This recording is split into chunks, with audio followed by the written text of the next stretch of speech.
दर्शक बंधु एवं आसतु आम आलोचना करवा मकर राशि रे बृहस्पति चलन आपणकर कि प्रकार फल नहीं आसूची। द्वादश अधिपति और तृतीयाधिपति आपणकर बृहस्पति आपणकर रहिले आपणकर षष्ठ क्षेत्र में अवस्थित रहिले। ये गोटे कथा होची द्वादश अधिपति जेहेतु षष्ठ क्षेत्र में अवस्थित रहिले ये आपणकर गोटे विपरीत राजयोग नामक एक राजयोग सृष्टि है मकर राशि रे। तेणु यहाँ आपणकर कहुए षष्ठ बृहस्पति भल नुहे मात्र द्वादश अधिपति ये षष्ठ रुहे यह आपन को शुभ फल प्रदान करें। तेबे आसतु जानिबा आपणकर यही बृहस्पति चलन मिथुन राशि रे जो जाउछंती 2025 मसीहा मे मास 14 तारिख रु आपणकर लाइफ रे कौन परिवर्तन हेबाकू जाउची। देखंतु षष्ठ बृहस्पति नूतन शत्रु आरंभ करे पुरातन शत्रु को क्षय करे। तेणु आपणकर जेते पुरातन शत्रु अछंती ताहा आपणकर क्षय करिबा उपरे मात्र नूतन शत्रु को आपण अट्रैक्ट मध्य करि पारंती। तेणु जिते बेलू नूतन शत्रुता आसबे केयरफुली आपन को हैंडल करिया को पड़िबो। हठात उपर जा सहित मित्र भाव थिबो ता सहित आपणकर शत्रुता भाव मध्य हे जिबार संभावना योग रही। एवं आपणकर बृहस्पति द्वादश अधिपति षष्ठ क्षेत्र में थिले न हेबा काम आपणकर हे जिवो। आपण भाबुथिबे मोर एठू पैसा आसीबनी कि एठू मु जागा जमी पाइबिनी हठात उपर ताहा आपणक पाखक आसियार लागिबो ताहा आपणको हे जिवो। एवं बृहस्पतिंकर दृष्टि आपणकर कर्म क्षेत्र उपरे पड़िला। एही वर्ष मकर राशि व्यक्तिविशेष मानकर एही वर्ष आपणकर कर्म क्षेत्र में प्रबल अशांति मानसिक जंत्रणा एवं आपणकर कर्म हानि टाइप जोग मध्य देखा दउची। तेणु मकर राशि व्यक्तिविशेष माने कर्म क्षेत्र में टिके सजग होइकी रुहंतु।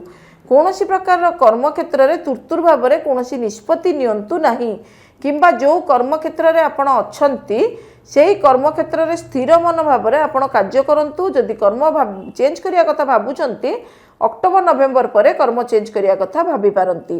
तापरे आपण एवं कर्म 10th प्लेस टाकू मध्य कुआ जाय हायर एजुकेशन।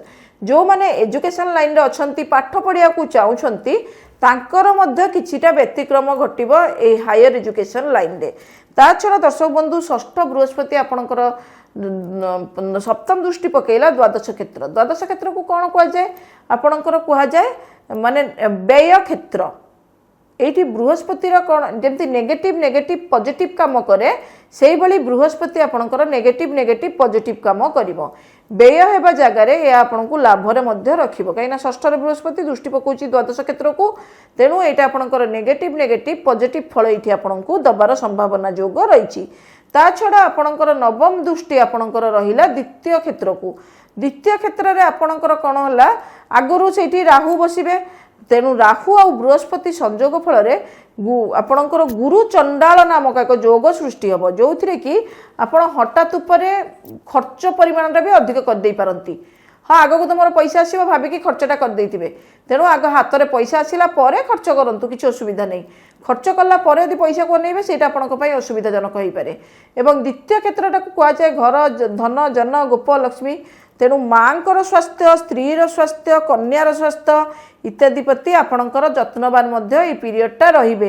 हठात उपरे पारिवारिक लोकंकर स्वास्थ्य अवस्था बिगिड़ी जाई पारे मानसिक स्वास्थ्य हानि हो पारे। आपणकर एही वर्ष आपणकर रोजगार बढ़िले मध्य खर्च परिमाण अधिक मात्रा रे रहिबो एवं आपणकर शत्रुता मध्य बढ़ी जाई पारे। तेणु एही पीरियडटा जोटा आसुची टिके मुह संभालिकी रहिबे सबु बेले। आपणकर बीपी प्रोब्लेम बाहरी जीवो हठात उपरे क्रोध जाग्रत करिवे मानसिक रूप से चिंतित रहिबे।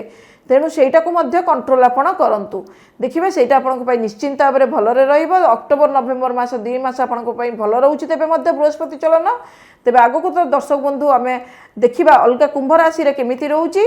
जदि आपन को हमर ए वीडियोटी भल लागुछि निश्चिंत भाव में याकू लाइक करंतु चैनल को सब्सक्राइब करंतु एवं हमर वीडियोटी को शेयर मध्य करंतु। मात्र आज पई तो विदाय दियंतु पुणी देखाबा आगामी एक अध्याय रे रहउछि। नमस्कार।